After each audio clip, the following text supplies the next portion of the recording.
Hello, everyone. Welcome to the Leadership Advancement Mentorship Podcast, a podcast that really helps us to learn the leadership journey of great leaders and how the mentorship process have really helped them in making them to be more effective as a leader. But today we're doing something special. We're going to be dedicating this session to women in leadership. And there's no other person that is more qualified to really fit into that role, like the elephant in the room. I tell you, this guest is someone I've looked forward to this day. Listen, if you got a friends in the kitchen, call them into the living room because I'm about to introduce a lion that doesn't need an introduction because a lion doesn't need introduction. You just have to let him loose. So I want to let Miss Jaresha more loose. I tell you, if I start to introduce Miss Jaresha, that will be all that we do today. So I'll let Miss Jaresha, because I tell you, I'm always excited about when I bring people to you. But the guest that we have is what touched me most about her is her level of humility and the kind of thing that she does, and she's still humble. I tell you, that's the kind of person I want in my own circle. Yeah. So, Miss Jaresha, welcome to this podcast, and let's meet you, please. Who is Jaresha Moore? Thank you so much. I'm so excited to be here. My goodness. So who am I? Okay. So you already mentioned my name is Jaresha Moore. I actually do have a hyphen as well. So it's Jaresha Moore Smith. Okay. That's good. I'm glad to hear there's a Smith to it because I'm a wordsmith. Yeah. That's my last name. Yes. So I'm a mom, I'm a wife, I am a woman that is on a mission to empower others for growth and success. And so if I had to sum up everything, all the hats that I wear, everything that I have my hands in, my businesses, training, leadership training, personal development training, mentorship, coaching, everything, that's who I stand for. That's what I'm passionate about. I believe that we are all created for greatness. Yes. And so because we created for greatness, it has been my mission, my goodness, for years to really empower others for growth and success. And so I am also a Maxwell leadership coach and love being connected to people, loving being able to help people grow and really just empower others. I do have a radio show. And so I'm an international speaker. I'm an international radio show host. I have a platform called A Vision Broadcasting that helps really empower people to be able to share their message across the world in over 170 countries. And so, I am just humble. I am a God-fearing woman, and I am just really, really excited about the mission of empowering others for growth and success. Now, I told you all that she's humble. She said she got a radio show. Listen, she got a radio station, not radio show. Listen, she's saying she's talking a radio show. You would think that, it's just a radio show. Listen, she got a radio station. That's how I got to know her. I was a guest in one of the shows. She had a show, but she got a radio station. So when I finished with my guest, I said, who owns that station? And she told me about the lady, sent a picture to me. I was like, wow, I want to know her.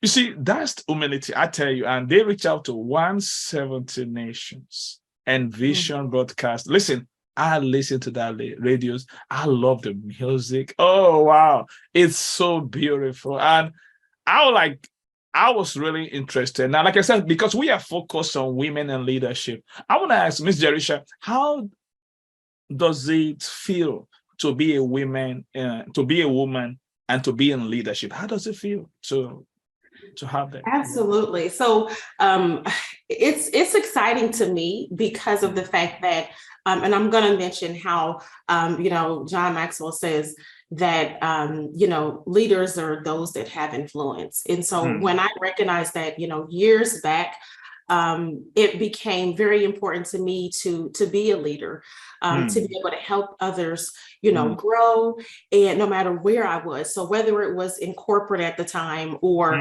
within the church, or just anyone that I came in contact with, it was very, very important to me to be able to really empower them, to add value to them.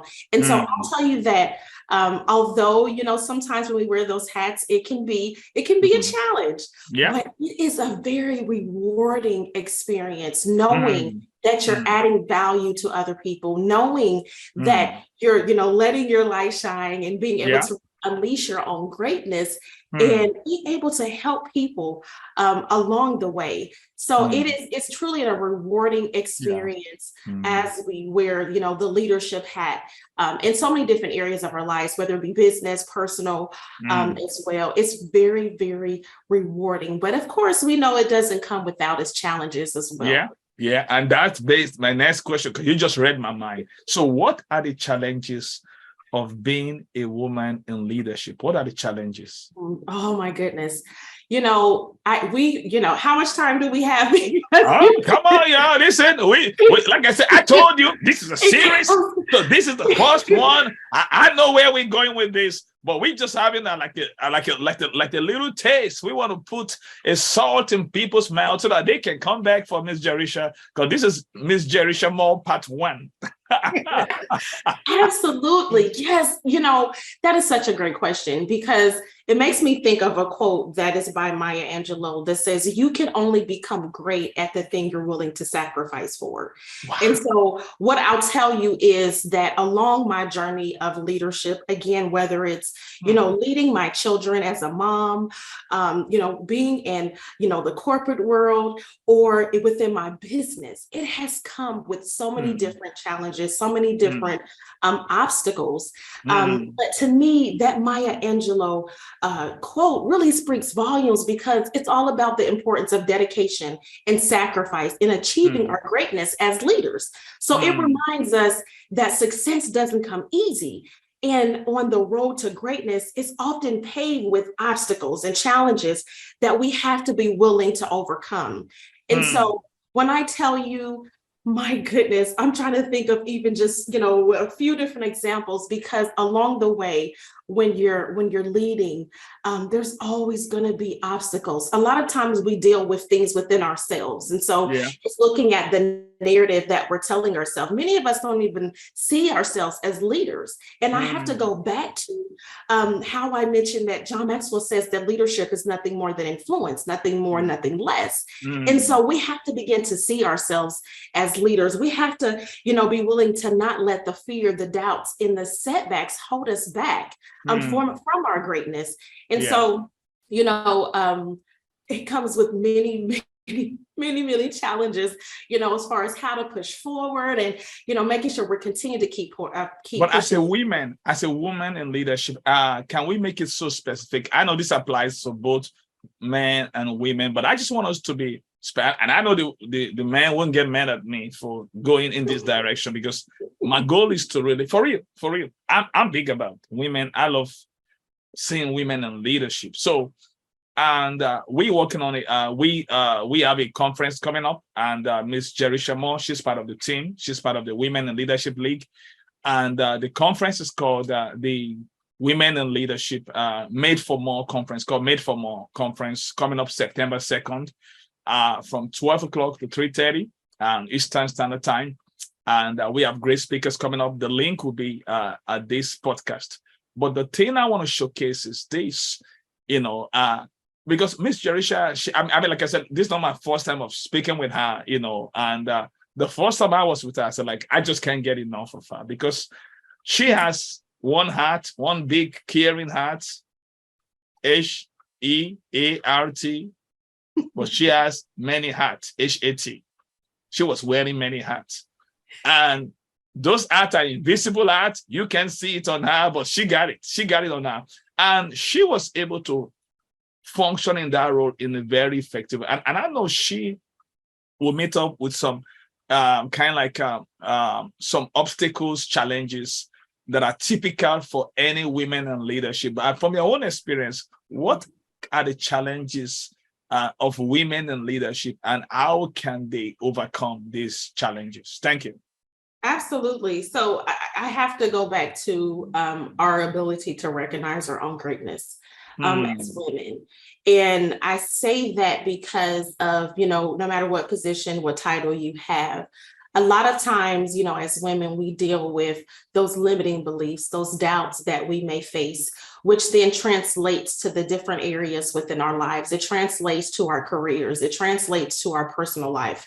And so, my goodness, I can think back to when I was in the corporate world, and I was, really excited about being able to move up the ladder. At least I thought that was what I was, at that point in time, I thought that's what God would have me to do, was move up the corporate ladder. And so at that particular time, it was, I was being trained. I was, if you will, being groomed for a position. And, so really positioning myself. I had the training, I had the experience, I had, all of the skills and everything else. And then when it came up to being, interviewed, and really that position, I thought that it was something that I was going to be moving into. I actually was told that I wasn't going to be moving into that position. So I was overlooked for the position, and it was given to someone else. And so at that was it given to a male or female? It was given to a male. It was given to a male. I got problems. It was given to a male, which, to kind of give you a little back history, at that particular time, the male that it was, the position was given to, I actually trained. That I actually trained him. That's hot. As a woman, absolutely. As a woman, it was very hard. It was a challenge because of the fact that it made me kind of turn inward and, start to doubt my own abilities, start to doubt, who I was, and, just everything, that was about that position, and being overlooked. And so I say that as women, we're going to face all kinds of challenges. And so it's very important to recognize your own greatness and begin to tap into what that looks like for you, and understanding, one, your skills, your strengths, your weaknesses. And so it made me reflect on, why was it that I was actually overlooked? And actually, I was not just overlooked for that position, but there was a couple of other positions that I was overlooked for as well. And as you can imagine, as a woman, when you're trying to move forward within your career, it was very discouraging, and that's, we have a tendency to get discouraged and everything else.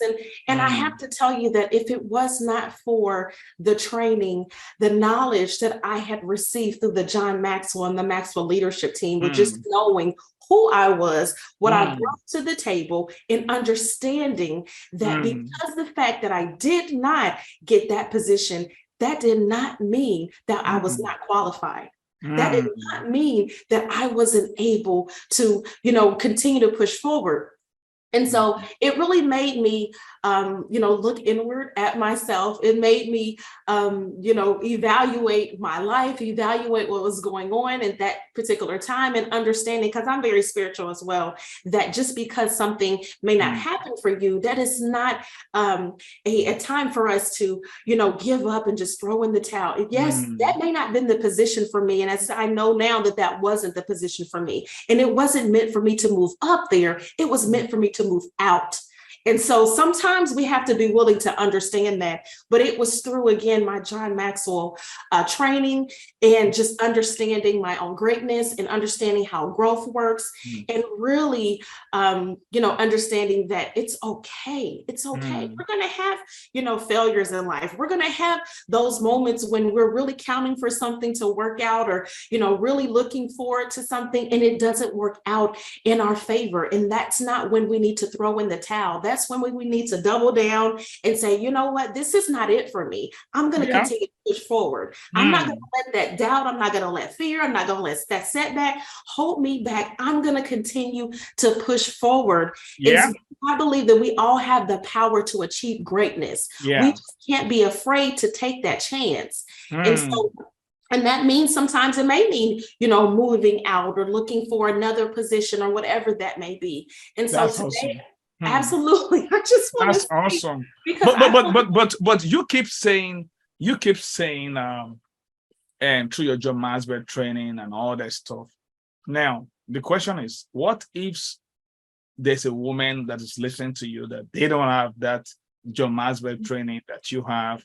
They don't have that kind of upbringing that you have. How do you want them to overcome?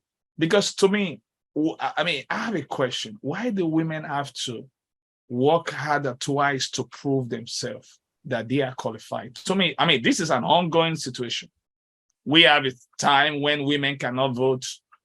We have a time women cannot do this, women cannot do that, and it's just, to me, it's not right. I believe leadership has nothing to do with gender.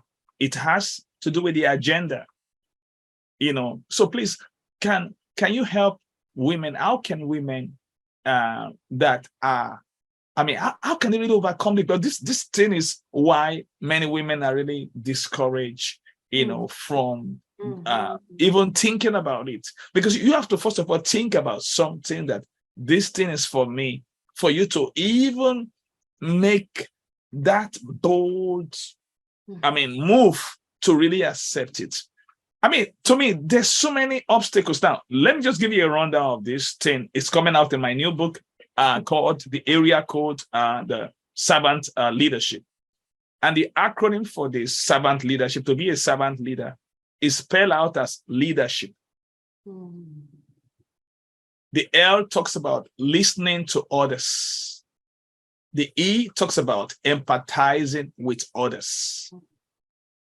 The A talks about acting intentionally. The D talks about dedicating time for others. The E talks about empowering others. The R talks about removing obstacle from the path of others. And the S talks about serving others. The H talks about helping others with humility. And the I talks about interacting with integrity. And the last one, the P, talks about persevering with the right attitude. And this is the uniqueness of a servant leader. Now, I just look at that. I look at my life, that what part of this area do I have to work on? So when I talk about women in leadership, I am passionate, very passionate, because I believe women has been pushed back a long time. And I think this has to stop, because I believe what a man can do, a woman can do it even much better. There's a book I'm reading now. It's called If You Want Something Done by Nikki Ali. And that statement was made by Margaret Thatcher. He said, if you want something said, give it to a man. But if you want something done, give it to a woman. I love that. I tell you, Margaret Thatcher, she's not a pushback. One of her great statements is, this lady is not for turning.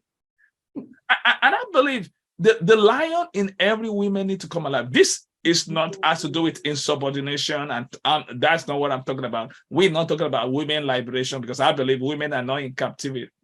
The zoo is a good word for animals in captivity. So when they say zoo, they be nice to the animals. They're actually in captivity.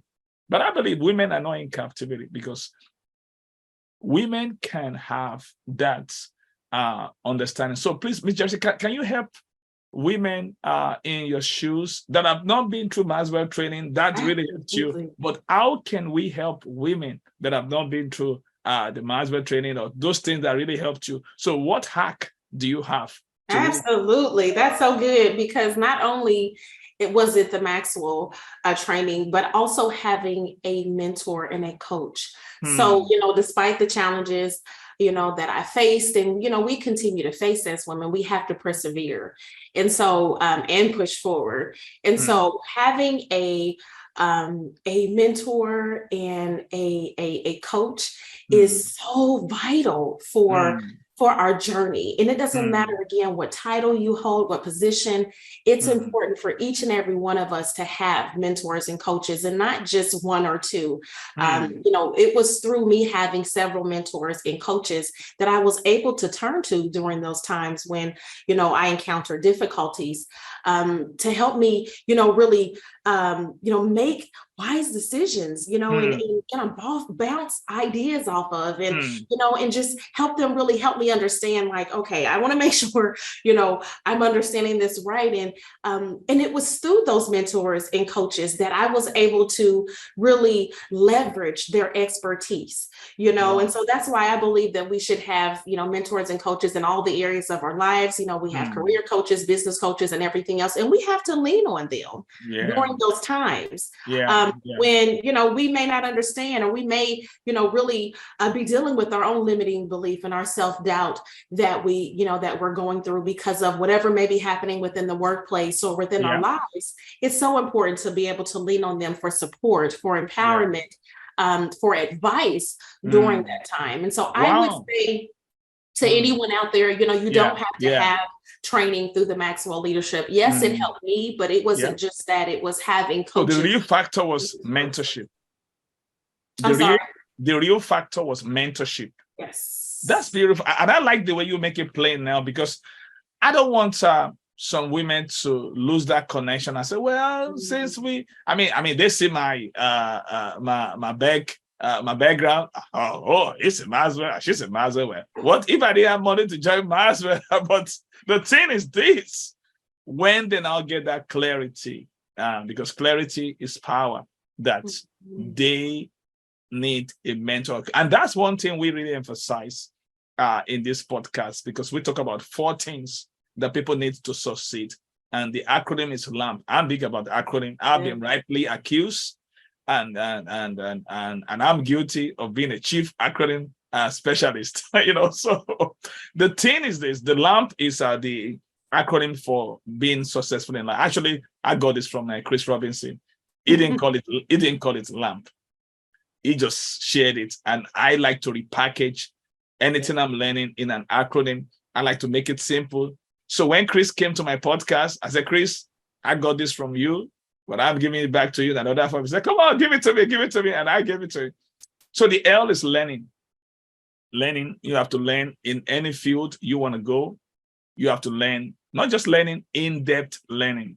Then the A is application, because you need to put into application what you learn, because that's the key for you to have your own personal experience and for transformation. The M is talking about mentorship. That's what you highlight, or coaching. Now, when I talk about mentorship, let me give you the acronym for what mentorship stands for. M, motivation. E, expanded perspective. The N talks about networking opportunities. The T talks about transfer. This time around, the knowledge transfer. The O talks about observation laboratory that the mentor creates. And the R talks about relationship. The S talks about support and guidance. And the H talks about honest feedbacks. The I talks about inspiration. And the P talks about personal and professional growth. These are the benefits in mentorship. I just give it to you in the acronym mentorship. Now the P talks about P. The P, I give it an acronym, peer. The peer means positive, empowering, encouraging relationships. Just like me and Miss Jaresha Moore Smith, we are peers. We are peers. And that's the thing about peers. Peers are positive, encouraging relationship. People that you going in the same direction, you challenge one another. And being a peer is not for competition. It's all about collaboration. It's all about collaboration, because in the spirit of collaboration, great things go. In fact, I just learned this morning, and I want to give it to everyone. And in collaboration, 6 things happen. And I give it an acronym, I, SOA. It's like you soar in like a bird. The I, it includes others. So the S, we have 2 S. The first one is strengthens relationship. The second S is sensitivity to one's action. The O, openness to new ideas. The A, accept differences. And the R, respect of contributions. Now, when you look at all this thing put together, that's it. So, and thank you for making it plain. So, my next question for you, because like I said, this is the first part with Miss Jaresha more. Miss Jaresha, she's so loaded. What I'm doing is I'm unpacking this package that God gave us today. So, Miss Jaresha, my question to you is this: women in leadership. I wanted to speak to women in leadership all around the world. And because they hear you talk about mentorship, they hear you talk about coaching. And Ben Johnson said, he that is thought only of himself as a fool for a mentor. I want to encourage them, the need for them to, and I like what you said, because I've never had this before, Miss Jaresha. I mean, you're teaching me some sense today about Michelangelo. I follow his code, but you said, Michelangelo said, you can only become great at something you are willing to sacrifice. Yeah. How can you encourage them to invest in themselves and to make a sacrifice? Because what about women in leadership? There's so much thing that people to know that you can get everything by freebies. There's some investment that you need to make. Because can you just share, using your own story quickly? This is the last question I'm going to ask you. Tell them the kind of investment that you have made in yourself. Because at times when people see, there's a difference between a white rice and a fried rice. I once asked one of my boss, I said, why is it that people doesn't cite white rice in a patty? He said, it will look petty. I realized there's a difference between being petty and being pretty. It's like this. Yeah. And I realized that. So that's why a Chinese restaurant, when you go there, when they turn the white rice to fried rice, the price goes up. That's right. So tell them, how were you able to turn your white rice into a fried rice? I love it. It's by investing in yourself. So we have to keep building. We have to keep growing. We have to keep moving. Yes, there's going to be setbacks, obstacles, but we have to grow through it and keep going. When we become, when we become stagnant and comfortable, that's when we lose our way. And so I can think back to if I didn't recognize my greatness and the greatness that was within me and begin to really develop that. And so I just want to really be clear, because I made a decision a long time ago, to really surround myself with those who shared the same goals. And so we talked about mentorship, we talk about leadership and coaches and all of that too, but we have to look at who's in our circles as well. And so as we continue to grow, and so investing is, a lot of times we think about, investing in coaches and investing, in maybe some kind of big program, but it's a lot deeper than that. So investing is not just monetary. It's your time, it's your energy, it's everything that comes along with it that's going to help you build. Investing in connections and networking, it's everything that comes along with it that's going to help you build in those times when, you may feel like you're struggling. And so you're able to, really, focus and look at those that are surrounding you to be able to really, pull yourself out, and they'll help cheer you on and really empower you. And so that's why it's so important for me to be able to empower others, because a lot of times we don't recognize our own greatness, whether, as leaders, as women, we don't recognize our own greatness. And so I would just plead with anyone that is listening, that's tuning in, to make sure you're going to develop yourself, so you can develop that greatness, unleash it and ignite it. Because that's what we want to do. Exactly. And you're 100% right, because I want to recommend this book to everyone. It's called Strength Finder 2.0 by Tom Rath. Miss Jaresha, she was talking about investment, and I like the way she talked about it. It's not just money. In this book, there's an equation that said talent, in brackets, they define talent as a natural way of thinking, feeling, or behaving. Now, look at the way they qualified investment. They said investment is time spent practicing, developing your skills, and building your knowledge base. So they said talents multiplied by investment will give you strength. Strength means the ability to consistently provide near perfect performance. So investment is not only limited to money, it includes time spent practicing, developing your skills, and building your knowledge base.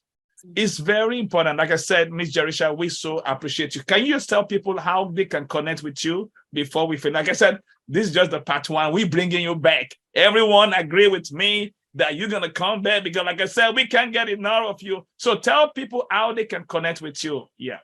Absolutely. So you can connect with me by going to www.empoweronpurpose.com or shooting an email to Jaresha@empoweronpurpose.com. I'm on all of the social media platforms as my handle is Jaresha Moore. Yeah, that's awesome. We've had, from a women in leadership, and the title of this podcast is Women in Leadership. And listen, this is the part one with Miss Jaresha Moore. We're going to bring her back because there's so much this great women has to offer us. I just want to cut it short and to let you know that the part two of Jaresha Moore Smith is coming to y'all. Thank you all and for being part of this, for watching this on YouTube and listening to this on Podbean podcast, every podcast channel. And I want you to know that the greatest thing is not knowledge, but applying the knowledge, because this is the key to transformation. Before I come to you next week with another great leader, this is your host, Dr. Michael Koku, saying, apply what you just heard. Thank you. Bye-bye.